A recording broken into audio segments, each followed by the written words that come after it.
Do you feel like you're barely keeping your head above water? That no matter how hard you try, meaningful progress remains out of reach?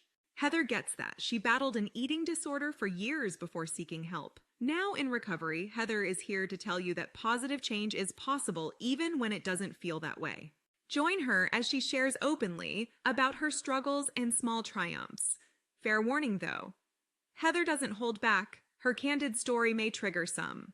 But for those wanting honesty, hope, and healing, this is 1% Better with Heather. The information and stories shared on 1% Better are based on host Heather's personal experiences with eating disorders and mental health challenges.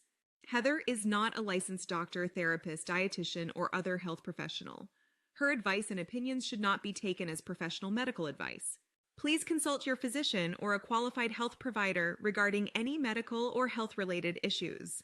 1% Better also contains descriptions of eating disorders that may be triggering for some listeners. Discretion is advised.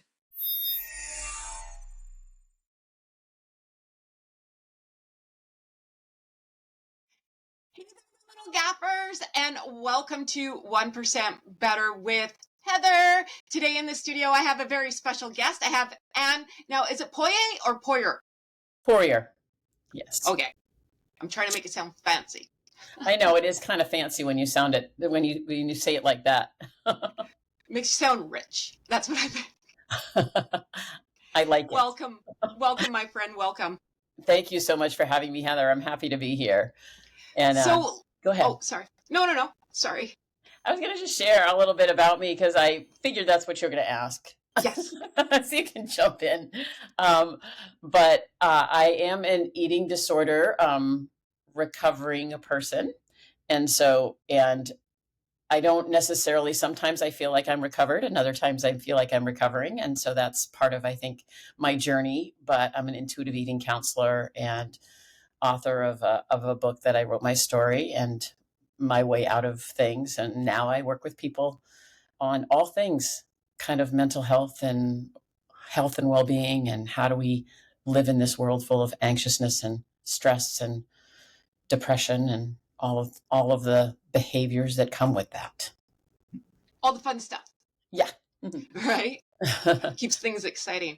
So tell me, how did you get into this? Because I know you have quite the story. Yes. Well, at age 12, right around 11 and 12, I was feeling like my body was not right. And this was back in the 70s. And so all I heard about was dieting. And so that's what I figured I needed to do because my body wasn't right and I needed to change my body. And so I fell into an eating disorder, an anorexia nervosa, and in the hospital and kind of struggled with that for about 3 or 4 years in middle school, early high school, and basically got well enough because there wasn't a lot of treatment then, well enough to kind of get on my way and get to college and, kind of live the life. But my body image and my eating behavior, I struggled with it for 40 years. I went into exercise because I thought, well, if I go into exercise, then I have to keep my body at a certain weight and I have to look a certain way.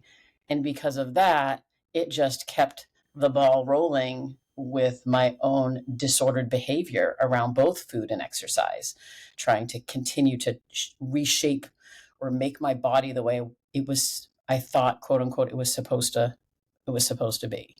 So I fell back into, I relapsed a couple of different times, once in my mid 20s and another time in my mid 40s. And I think it was just this point in time where I just like enough was enough. And I was ready to get the help that I needed and open up to a therapist and move forward. And because of that, I went back to school. I said, I don't want to be the only one to have to keep struggling like this. And I knew too many people in my life that struggled, and they need to know the truth and they need to know that there's help available. And that's where kind of I just dove into self-recovery, and then recovery with help to try to figure out how I could help others. So, preaching to the choir, my friend. So, when you went into fitness, you were there for quite some time, right? You said you were in fitness for 30 years. 30 years. Mm-hmm. So, you've seen a lot. Yes. Were you in denial about still having your ed? So now you got disordered eating, not an eating disorder, right? At least that's what I called it. I didn't Right? call Or it anything. It was more compulsive exercise and then binge eating behavior, right? So it flipped back and forth. And I completely denied it all. I said, I'm fine. Everything is fine. And it wasn't fine. So 30 years of up and down the scale, studio classes, seeing me at all different types of weights, and always appearing put together. I got it. I figured it out. Right. And it was the time during my pregnancies was the only time I felt free of the voices and the compulsion and the counting and the numbers and all of the stuff. Right. I understand that when Yeah. I come from, I grew up really heavy. I lost over 100 pounds safely, no eating disorder. I just want to make that very clear. Mm-hmm. And then I was in a workplace accident and I got an in-ear concussion, tinnitus, vertigo, PTSD, all the fun stuff, right? And I'm a very anxious person. And the vertigo, I am not the person to take Disneyland. I'm sick. Like I look at spinny rides and I'm sick, right? And all that emotion, I was getting sick. So I got on the, I guess you could say, anorexia train under duress, but it just started spinning, right? Yeah. And but it's hard when you come from a plate, like being heavy before and then going down, and then you see a number on a scale and you're like, oh, I've never been that number before, right? And there's probably a reason for it. Yeah, but it's addictive, right? It's addictive. And then that starts all of the different voices in that, oh, we'll just do a little bit more and you can get a little bit better. And the lower it is, the better it is. And that's the train that happens. That's where we jump on, and it is really hard to get off And I because of, totally yeah. understand the being pregnant part, because no one's going to yell at a pregnant person for eating, right? And I remember when because I got pregnant like a year after I lost my 100 pounds, and I was like, well, I'm hungry, let's eat, right? Yeah, it was like, oh, this is great, right? Yeah, right? Bring me all the pasta. Yeah. Oh man. But then as soon as the baby was out, I'm like, okay, well, back at it, right? Mm-hmm. Yeah, and that just it spins. How soon can I get back to work? What are people going to say? And I better get back into shape. And all of the thoughts just come screaming back in, and you just push and push and push and push and push. And it's not until I think for me, it really wasn't until my body started to break down that I said, "Wait a minute, like I gotta rethink all of this because this isn't healthy for my daughters."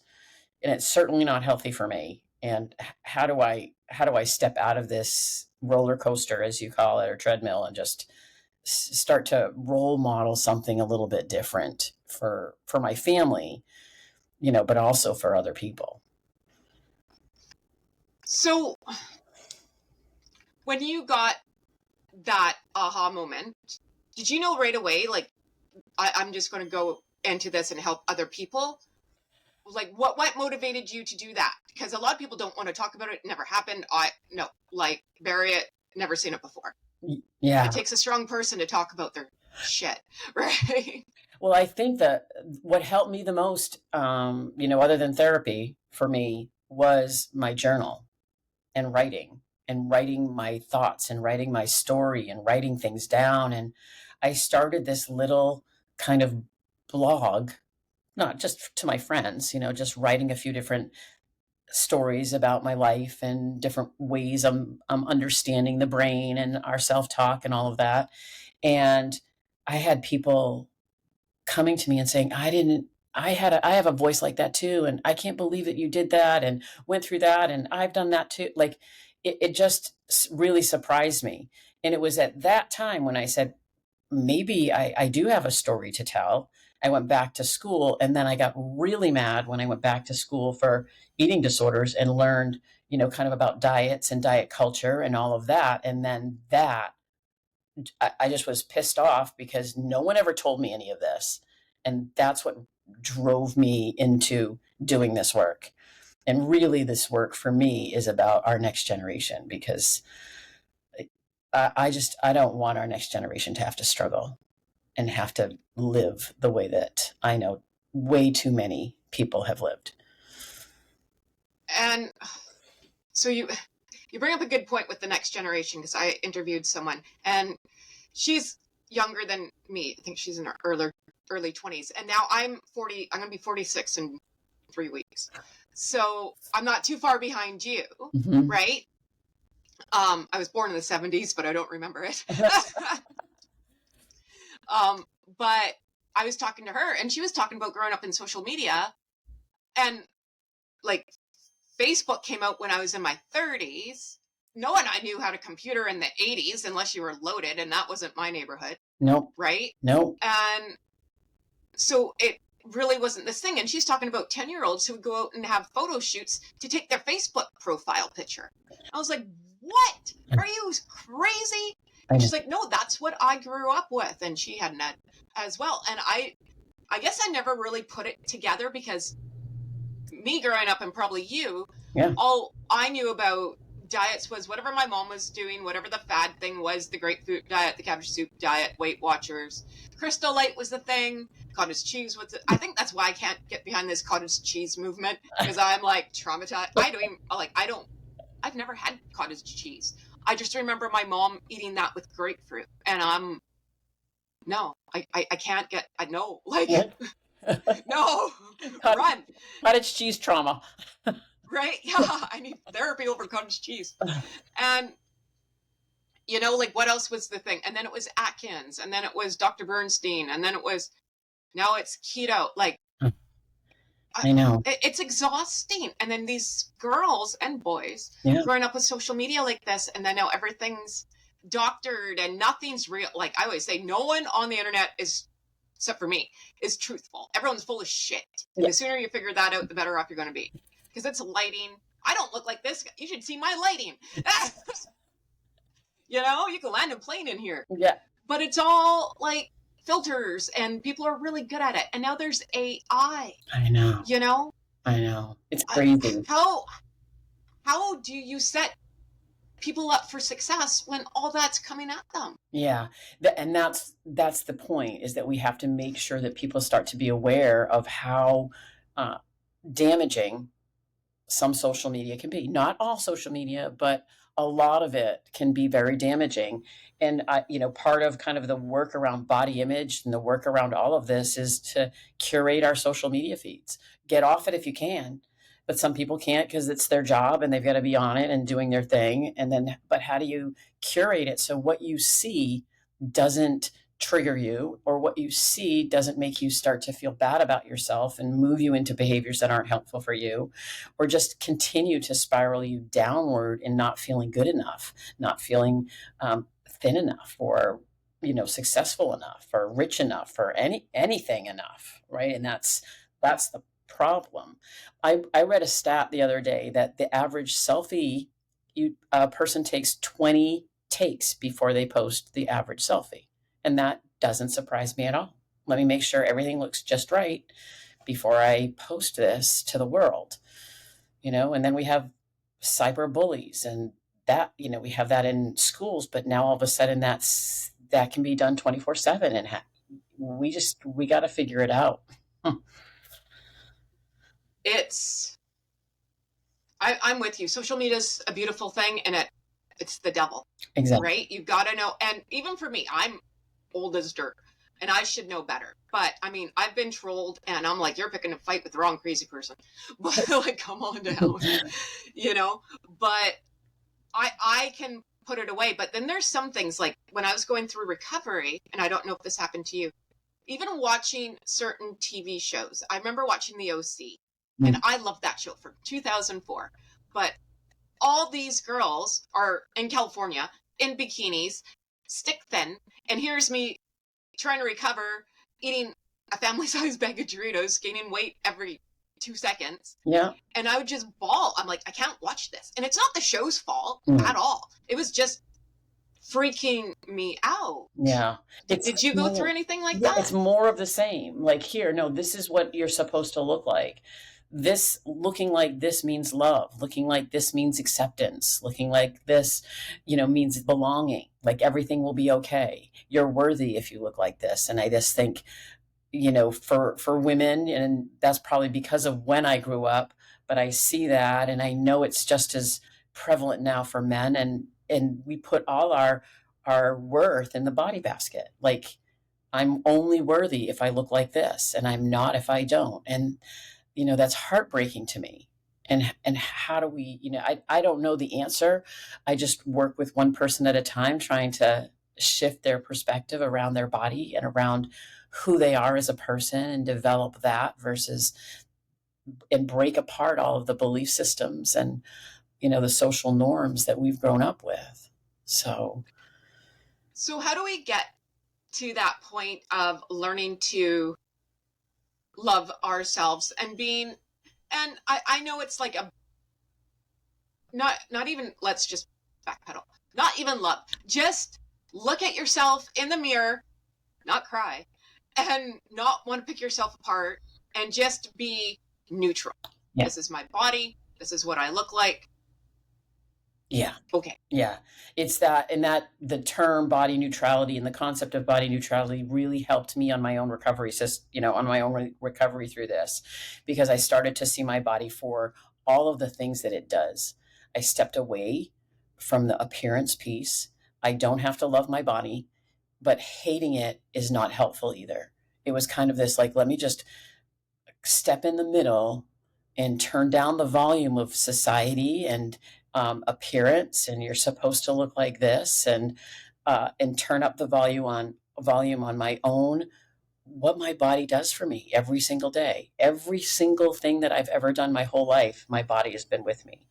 And so I just really keep talking through my own self with all the wonderful things that my body has done for me. And when I look back and see, with the pregnancies, or hugging certain people and having certain conversations and doing certain things, those are the things that I have to hold on to.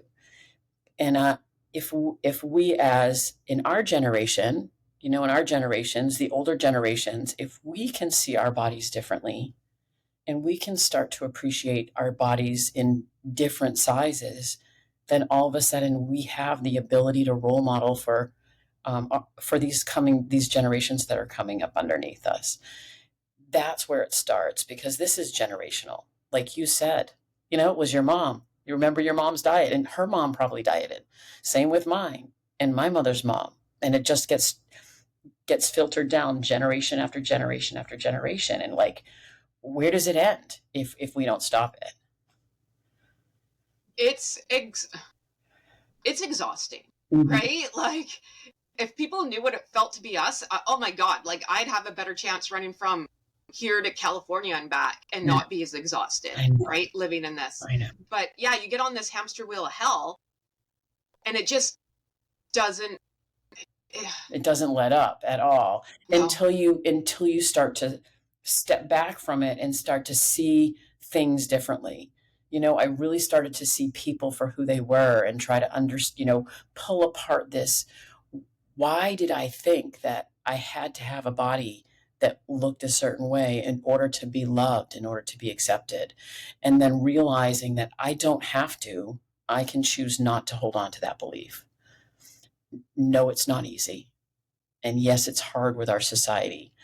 But I think I was so tired, like you said, it's exhausting, that I said, I'm choosing not to do this anymore. So I have to find a way to look at myself differently in the mirror, and not do all the things that go along with it, instead of beating myself up and pinching and pushing and depriving, and then beating ourselves up even more, and the shame and the guilt that happens, like all of it.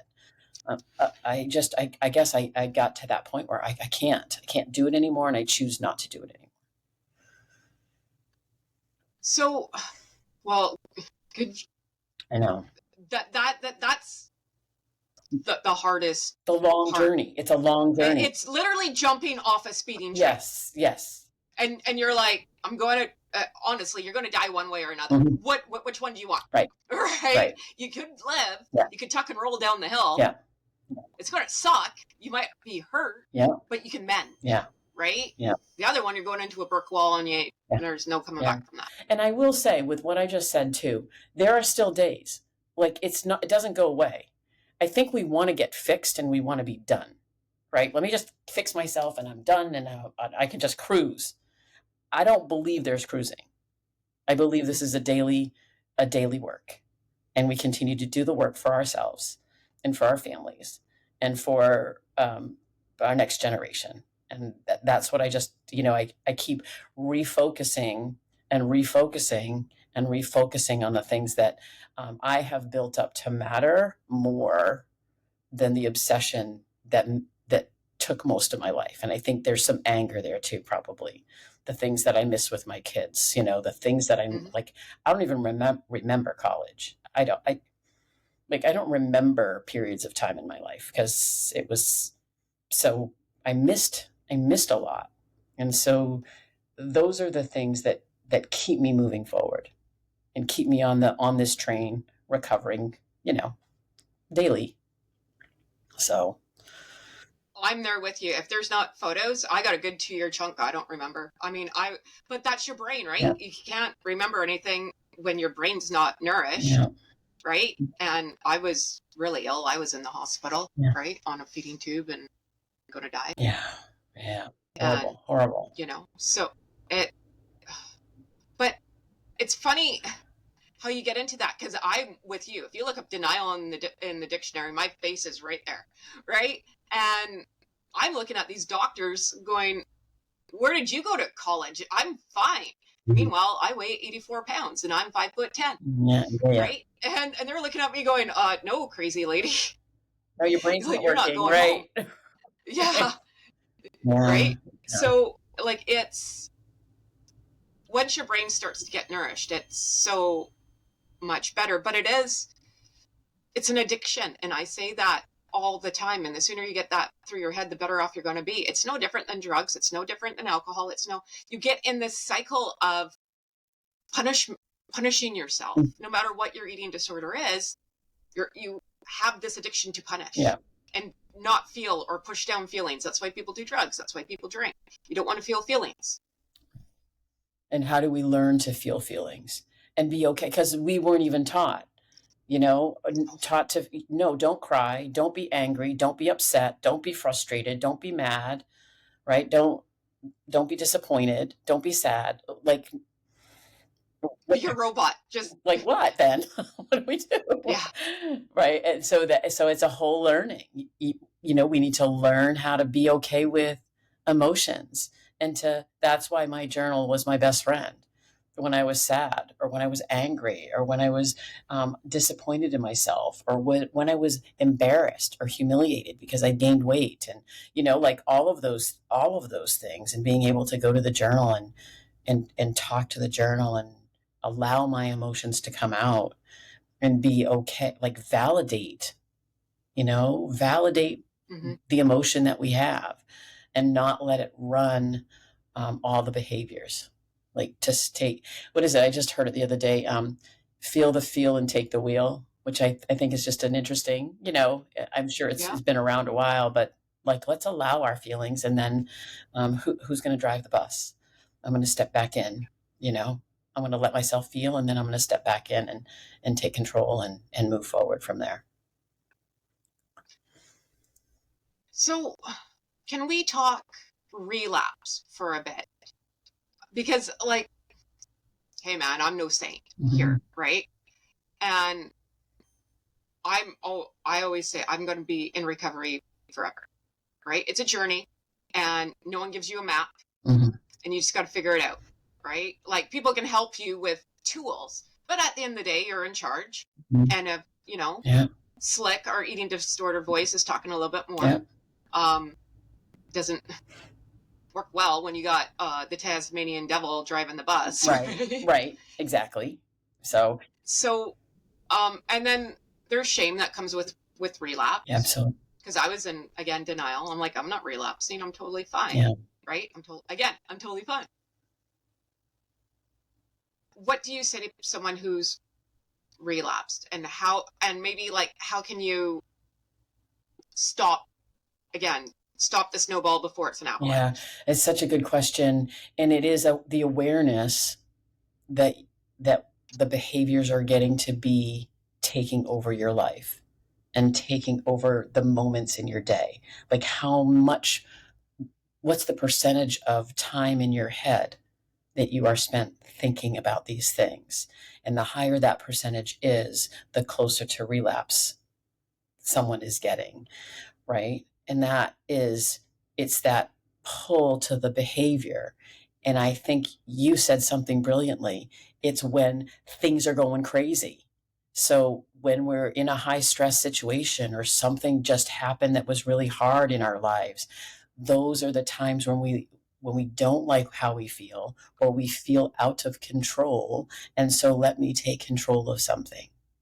And that's when the eating disorder voice leans in and says, come on, you know this path. This is not a bad path. And we know it's a bad path. And we know so how do we allow ourselves to stop and pause and go, I've been there, I've done that. It's no wonder I'm getting pulled that direction. I say that a lot. It's no wonder that those behaviors, and sometimes you wake up and you're like, I'm in the midst of the behaviors. And I'm like, well, no wonder. Instead of shaming and blaming and being guilty, I'm like, well, no wonder, because they're so strong and you were going through a hard time. And, there's a little self-compassion. And, well, okay, so now what? Now where do we go? Now what do we do? But unless we're aware of that fact that we're jumping back into that pond, really hard to stop it once we're in there. I love that. No one, I could cry. I'm sorry. No wonder, like, just taking the guilt and the shame and the 7 horsemen who live here daily, uninvited house guests, taking that away. Well, no wonder. Because, like, what would you say to a friend? You wouldn't be like, yeah, moron, right? Exactly. Oh man, like, seriously, I could cry for that. Like, yeah, like, that's and that's validation, right? Well, of course, we've done this behavior for forever and it's worked, quote unquote, right? We thought it was working. Yeah. Like, I don't want to get but that's, yeah, right. We think we have taken control, and it is about that control. And so when you fall down, the only thing, I know I ever did was beat myself up even more, punish myself even more, dive deeper in. Whereas rolling back and on my own healing journey and on all of this, I just had to give myself some grace and say, of course you started to do that, because this and this and that I can always name. It's no wonder I'm doing this, because I've kind of always turned to that, or I've always felt that way, or I've always, done that particular behavior. So it does take away the shame and the guilt, and it validates the feeling. I love that. And it's so hard to be your own cheerleader. I always say you're MVP, VIP, every letter in the alphabet. It's you, my friend. And if you can't get behind you. Yep. I joke in any of the classes that I teach or people I talk to, because sometimes the only person that will validate what you're feeling is you. And so I say, I validate you all for whatever feeling you ever have for the rest of your life, because if you're feeling it, it's valid. And we get to own whatever we feel. And then how do we be compassionate with that and hold that close to us and not push it away or punish ourselves for having it? I love that. Can we talk about your book? Sure. Your book? Okay. Are we allowed to? Oh yeah, I have 2. So I have my story. Oh. And then I Yeah. have my kids book, so my 8 to 12-year-old book. So I'm not sure which one you're. Oh, the The Body Body Joyful, Joyful, My yes, that's Journey. my story. So and that is kind of the way that what led me into my eating disorder, and then a little bit about my relapses and where I went with that. And then kind of this way out of trying to figure out, how do I get out of here? You know, I spent so much money, wasted so much money on therapists, and I lied to them because I wanted them to like me. Right. And it wasn't until, Oh, fair. right. And it wasn't until I had a therapist that I decided I wasn't going to lie to anymore, that I started this whole recovery process. So that the Body Joyful is basically that, my story. Plus I feel like a little cliff note version of the things that helped me get out of, the space. And not that it's part of me, it's part of who I am. And I'm very proud of allowing myself to write my story. So if it helps one person, that's good. And that's what that's what I hope for. That's why I wrote it. You bring up a good point about therapists, though. So I have I don't know, I go back and forth. I love to talk, in case you can't tell, I'm a talker. But I know this is a hard topic for a lot of people, because going into a therapist's office with someone who's never had an eating disorder, and I feel I'm being judged. And if I actually really opened up and told you what was going on inside my head, you're going to lock me up and throw away the key, because I know what's going to come out of my mouth, and I would lock me up. So, how do you get over that fear? Well, I think it took time, right? I had to feel her out, probably. So as you say that, you're so right. And there's so much shame around the behavior and the way that you're thinking, that you don't want to go there. And so it was just over time, I developed enough of a friendship that regardless of what I said, there was just this compassion that came back to me. It wasn't, there was no like, oh my God, like, there was nothing. So, I edged in with little things. I was like testing. Let's see if this might work. Right. I think I wanted it to work. So that's one part. I wanted to get help. And I was in a place where I was ready to get help. But then I think I just tested the waters to see how it felt for me to, open up some of my shame doors and see what they were met with. And then as I did that, I was able to open up a few more doors. And that was the process for me. And the more doors that I opened, the more, the lighter I felt, right? In that metaphorical speaking, I just not carrying the heaviness of all of that. So.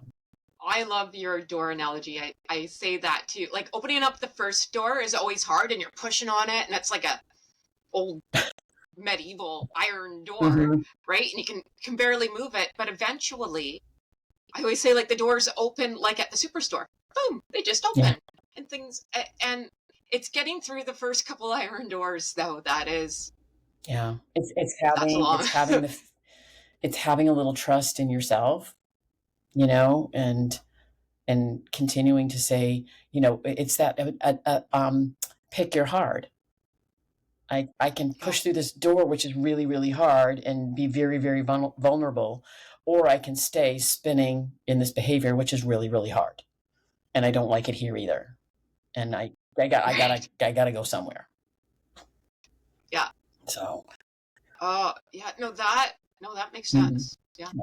Which version of hell do you want? Right. Like, right. One that you can get out of, or one you're just going to stay in. Yeah. Right. And you don't want out of that. Like, the only way out of that one's not. Right. Right. Yeah. So let's plug you. How do we get a hold of you? What's all your social media? Okay. So. As I just slammed. I know. Well, on Instagram, I'm Ann Poirier 11.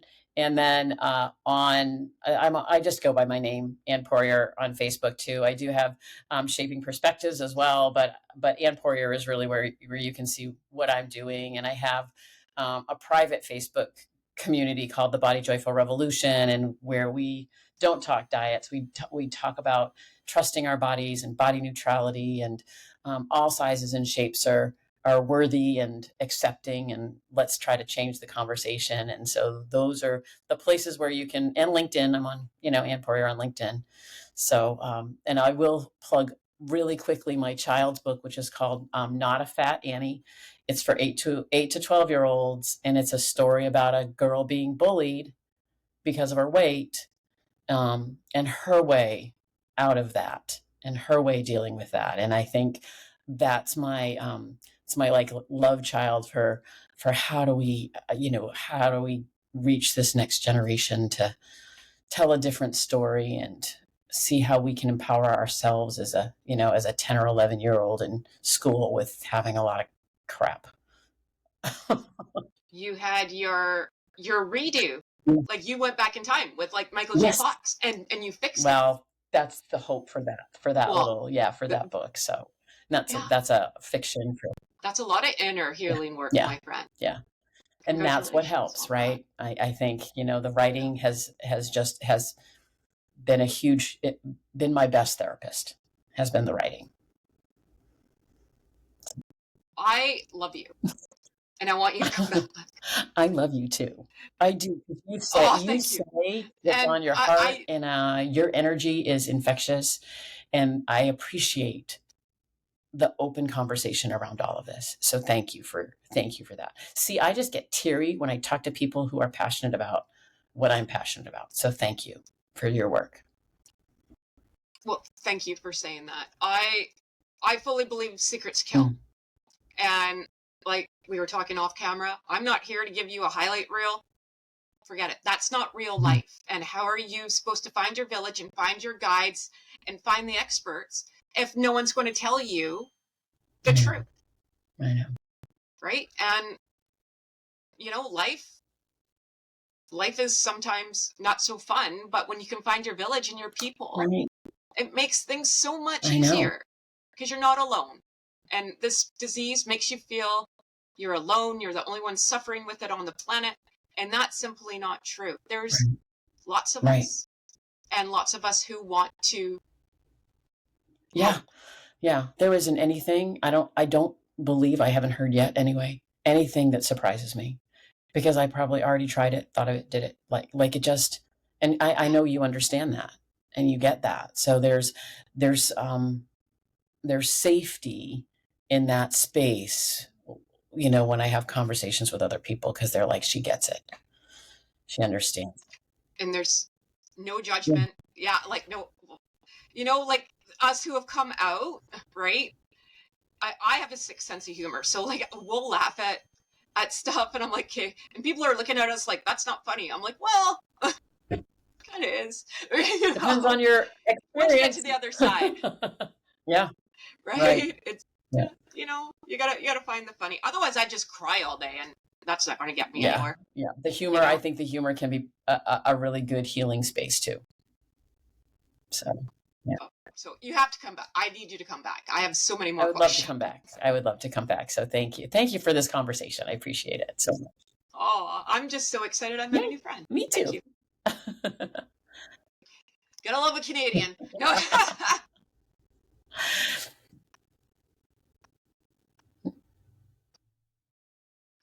That's all for this episode of 1% Better.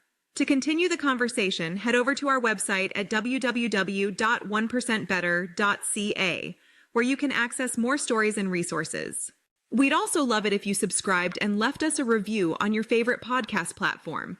And remember, friends, progress takes patience, perspective, and sometimes a little help from people who get it. So be kind to yourself and others as we work to get 1% better every day. We'll see you back here next week.